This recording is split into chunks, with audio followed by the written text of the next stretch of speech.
আলাইকুম সবাইকে। আজকে আমি একটু ভিন্নভাবে মুরগি রান্না করব। মানে আমি মুরগিটা রোস্টের মতো কেটে তারপর লবণ মরিচ দিয়ে ভেজে নিলাম। তারপর পেঁয়াজটা বেরেস্তা করে তারপর এখানে পেঁয়াজ বাটা, শুকনো গোটা গরম মশলা, তারপর রসুন বাটা, আদা বাটা, জিরা বাটা দিয়ে দিলাম। তারপর এটা ভালোভাবে কষানোর পর আমি এখানে টমেটোর পেস্ট ইউজ করব।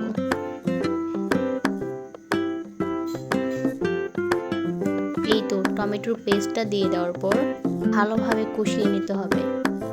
ভালোভাবে কষানোর পর শুকনো গুঁড়ো মশলা, হলুদ, ধনিয়া, মরিচ দিয়ে দিলাম, লবণ পরিমাণ মতো। মশলাটা কষানোর পর আমি এখানে ভেজে নেওয়া মুরগিগুলো দিয়ে দিলাম।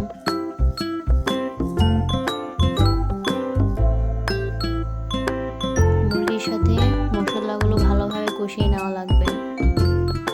কষানোর উপর রান্না। আমি এখানে কোনো প্রকার বাদাম বাটা, ঘি, তারপর দই ইউজ করি। এছাড়া এটা খেতে অসাধারণ মজা লেগেছে। আপনারা সবাই ট্রাই করতে পারেন। খেয়ে অবশ্যই জানাবেন। আসসালামু আলাইকুম।